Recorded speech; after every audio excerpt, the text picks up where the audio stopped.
এটা মাথায় রাখবেন। আর আমাদের প্রত্যেকটা বর্ণের, ধর্মের, জাতির, সম্প্রদায়ের এক একটা কালচার আছে নিজেদের। তাদের কালচার, তাদের সংস্কৃতি তারা রক্ষা করবেন। তাদের শাসন করার অধিকার কারো নেই।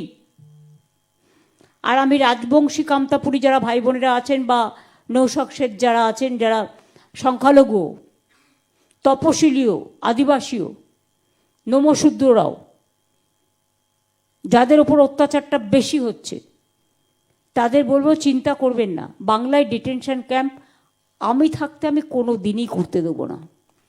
তার কারণ হচ্ছে আমরা চাই মানুষ তার মর্যাদা নিয়ে, তার সম্মান নিয়ে বাঁচুক। আর আসাম গভর্নমেন্টের কোনো অধিকার নেই বাংলার লোককে চিঠি পাঠানো, কোনো ক্ষমতা নেই।